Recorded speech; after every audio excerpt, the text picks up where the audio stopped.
Assalamualaikum warahmatullahi wabarakatuh. Perkenalkan, nama saya Nurtria Anugrah. Saya berasal dari kelas 12 MIPA 4. Adanya video ini bertujuan memenuhi penugasan dari Bapak Rega Susanto selaku guru mata pelajaran Bahasa Indonesia.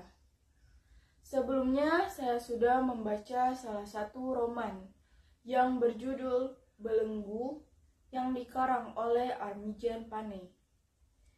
Video kali ini saya akan menceritakan kembali cerita di dalam buku tersebut dengan bahasa saya sendiri. Seorang dokter bernama Sukartono menikah dengan seorang yang cantik dan cerdas bernama Sumartini. Sebenarnya keduanya tidak saling mencintai karena memiliki kepentingan masing-masing. Akhirnya keduanya sepakat untuk menikah. Sukartono merasa bahwa Sumartini adalah orang yang cocok untuk mendampingi hidupnya. Dia menikahi Sumartini karena kecantikan dan kepandaiannya. Sumartini menikahi Sukartono dengan alasan dia ingin melupakan masa lalunya. Tak lama setelah membina rumah tangga, ternyata kehidupan mereka tidak harmonis. Mereka sering bertengkar dan cekcok, bahkan saling diam tanpa komunikasi. Sukartono adalah seorang dokter yang menjunjung tinggi pekerjaannya. Dia bekerja disiplin tanpa kenal lelah demi pasiennya. Dia juga seorang dokter yang dermawan, karena sering membebaskan bayaran bagi pasiennya yang tidak mampu. Ternyata pengabdian Sukartono pada pekerjaannya telah membuat dia lupa pada kehidupan rumah tangganya.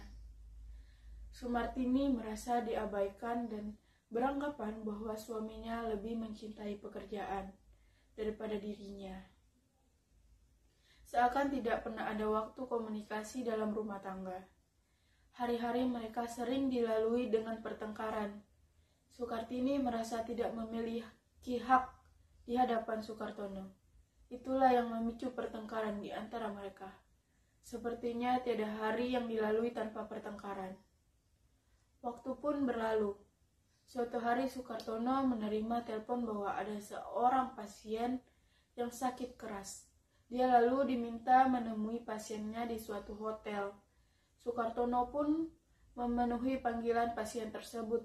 Setelah sampai di hotel, Sukartono kaget bahwa pasiennya adalah Rohaya, yang merupakan teman sekolah dan sahabat masa kecilnya. Rohaya menceritakan bahwa dia dipaksa kawin oleh orang tuanya. Dia tidak cocok hidup dengan suaminya. Akhirnya dia pindah ke Jakarta dan memutuskan menjadi janda. Sebenarnya Rohaya secara diam-diam telah jatuh hati pada Sukartono. Itulah yang membuatnya mencari keberadaan Sukartono. Setelah bertemu, Rohaya kemudian melancarkan serangannya dengan memberikan rayuan-rayuan dan pujian kepada Sukartono.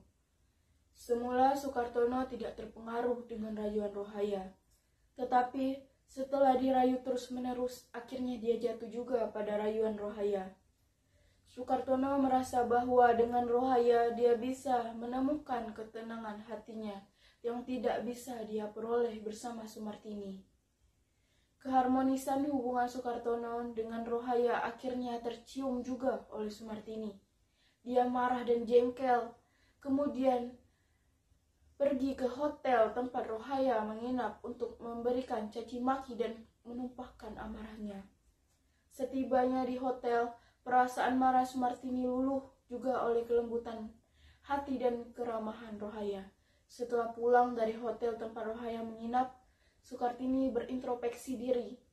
Dia merasa telah berlaku kasar pada suaminya dan tidak memberikan rasa kasih sayang seperti yang diinginkan suaminya. Dia lalu memutuskan untuk berpisah dengan Sukartono. Pada mulanya Sukartono tidak mengizinkan keputusan Sumartini. Bahkan dia juga akan berusaha mengubah hidupnya untuk lebih perhatian pada Sumartini. Tetapi karena kebulatan tekad Sumartini, akhirnya Sukartono tak kuasa juga untuk mencegahnya. Mereka pun secara resmi berpisah. Hati Sukartono pun gundah. Dia merasa sedih dengan perceraian tersebut. Penderitaannya bertambah ketika mengetahui bahwa Rohaya telah pindah dan meninggalkan sebuah surat yang menyatakan perasaannya pada Sukartono. Pada akhirnya Sukartono mengabdikan diri pada sebuah panti asuhan.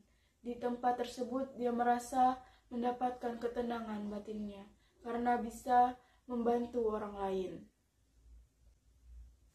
Sekian dari saya. Mohon maaf bila ada kesalahan. Saya akhiri. Wabillahi taufiq wal hidayah. Wassalamualaikum warahmatullahi wabarakatuh.